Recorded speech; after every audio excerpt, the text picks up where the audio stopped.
নমস্কার বন্ধুরা, তোমরা দেখছো হিস্ট্রি অফ ইন্ডিয়া। আজকে পুরো ভিডিওটা দেখার জন্য অনুরোধ রইল। আজকে আমরা আলোচনা করব মহারানা প্রতাপকে নিয়ে। মহারানা প্রতাপ বা প্রতাপ সিং 9 মে 1540 সালে জন্মগ্রহণ করেন। মেবার সিসোদিয়া রাজবংশের একজন হিন্দু রাজপুত রাজা। মেবার উত্তর পশ্চিম ভারতের একটি প্রদেশ। বর্তমানে এই রাজপুতের বীরত্ব ও দৃঢ় সংকল্পের প্রতীক। বহু বছর ধরে তিনি মোগল সম্রাট আকবরের সঙ্গে লড়াই করেন। মহারানা প্রতাপ সিংহের রাজধানী চিত্তোর। 1540 সালের 9 মে রাজস্থানের কম্বলগড়ে সিসোদিয়া রাজপুত বংশে জন্মগ্রহণ নেন প্রতাপ সিং। তার পিতা মহারানা দ্বিতীয় উদয় সিং ছিলেন মেবারের রাজা এবং তার মাতা জীবন্ত বাই। একটু আলোচনা করব মহারানা প্রতাপের ভাই বোনদের নিয়ে। মহারানা প্রতাপের বেশ কিছু ভাই বোন ছিল। তিনি দ্বিতীয় মহারানা উদয় সিংয়ের এবং জীবন্ত বাই এর কাছে জন্মগ্রহণ করেন।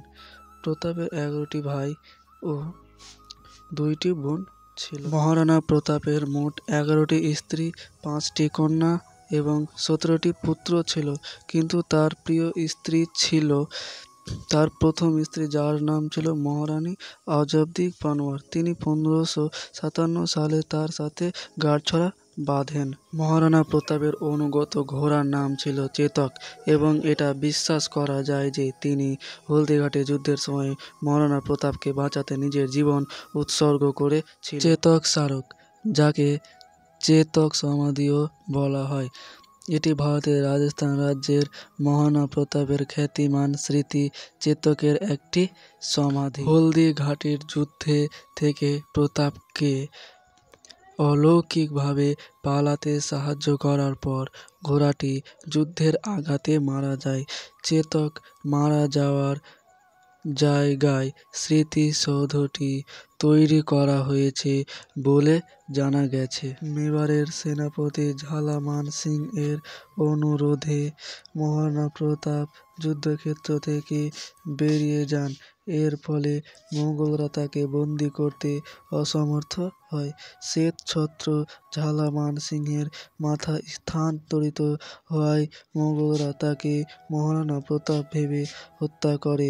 ঝালামান সিংহের এই বলিদান ইতিহাসের পাতায় অমর হয়ে রয়েছে। তিনি হলদিঘাটের যুদ্ধের জন্য বিখ্যাত, যা তিনি মুঘল রাজা আকবরের বিরুদ্ধে লড়েছিলেন। প্রতাপের 22,000 সৈন্যের সাথে আকবরের 2 লক্ষ সৈন্যের বাহিনীর বিরুদ্ধে যুদ্ধ করেছিলেন। তার হাতি রামপ্রসাদকেও স্মরণ করা হয়, কারণ এটি তার জীবন রক্ষা করেছিল এবং পরে মারা গিয়েছিল।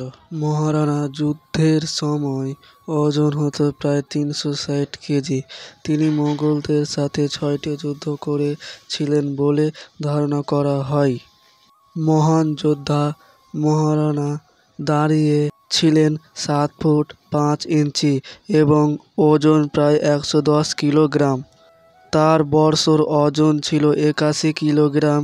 তার বুকের বর্মটির ওজন ছিল প্রায় 42 কিলোগ্রাম এবং মহারানা বর্শ, ঢাল এবং 2টি তরবারির মোট ওজন দাঁড়িয়েছিল 208 কিলোগ্রাম পর্যন্ত। উদয়পুর শহর প্রতিষ্ঠা, এটি 1559 সালে রাজপুতের সিসোদিয়া বংশের মহারানা উদয় সিং দ্বিতীয় দ্বারা প্রতিষ্ঠিত হয়েছিল। এই শহরটি যখন আকবর কর্তৃক চিত্তরগড় অবরোধের পর তিনি চিত্তরগড় শহর থেকে উদয়পুরে রাজধানী স্থানান্তর করেন। রানাজি সেনাপতি রানা প্রতাপের আনুমানিক 800 শক্তিশালী ভ্যান্টিক নেতৃত্বে ছিলেন হাকিম খান সুর, তার আফগান দদিয়া ভীম সিং এবং রামদাস রাঠোর জয়মালের ছেলে, যিনি চিত্তর রক্ষা করেছিলেন। সেনাপতি হলদিঘাটের যুদ্ধে 1576 সালে 18 জুন মহারানা প্রতাপের নেতৃত্বে মেওয়ার বাহিনী এবং আমরের মান সিং প্রথমের নেতৃত্বে মোগল বাহিনীর মধ্যে সংঘটিত হয়েছিল। মোগলরা মেওয়ার বাহিনীর উপর উল্লেখযোগ্য ক্ষয়ক্ষতি ঘটার পরের দিন বহন করে। যদিও তারা প্রতাপকে বন্দী করতে ব্যর্থ হয়, যিনি তার সহকর্মী সৈনিকদের প্ররোচিত করে অনিচ্ছায় পিছু হটেছিল। 1568 সালে চিত্তরগড় অবরোধের ফলে মেওয়ারের উর্বর পূর্বাঞ্চলীয় ভেল্ড মুঘলদের কাছে হারায়।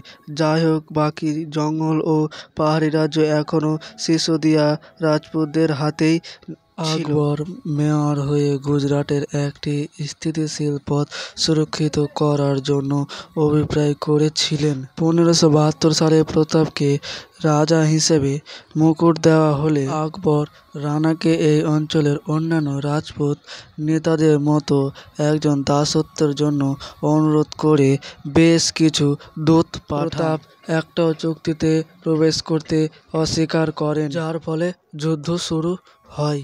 যুদ্ধের স্থানটি ছিল রাজস্থানের গোগুন্দার কাছে হলদিঘাটিতে একটি সরু পাহাড়ি গিরিপথ সংশ্লিষ্ট সৈন্যবাহিনীর শক্তির উপর সূত্রের পার্থক্য রয়েছে, তবে সম্ভবত মুঘলরা মেওয়ার বাহিনীর কাছে সংখ্যার 4 থেকে 1 গুণ বেশি ছিল। মেওয়ারদের প্রাথমিক সাফল্য সত্ত্বেও জোয়ার ধীরে ধীরে তাদের বিরুদ্ধে পরিণত হয় এবং প্রতাপ নিজেকে আহত অবস্থায় দেখতে পান এবং দিনটি হারিয়ে যায়। ঝালা মান সিংহের অধীনে তার কয়েকজন লোক একটি রিয়ার গার্ড অ্যাকশনে তার পশ্চাদপসরণ কভার করে। মেওয়ার সৈন্যদের তাদের পশ্চাদপসরণের মানসিং দ্বারা তাড়া করা হয়নি, যার জন্য আকবর তাকে কিছু সময়ের জন্য মুঘল দরবার থেকে নির্বাসিত করেছিল। হলদিঘাটিতে বিপরীত হওয়া সত্ত্বেও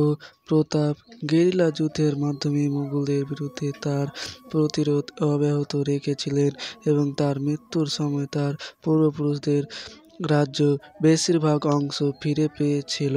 মহারানা প্রতাপ 29 জানুয়ারি 1597 সালে 56 বছর বয়সে মারা যান। শিকারের সময় আঘাত পেয়ে তিনি মারা যান।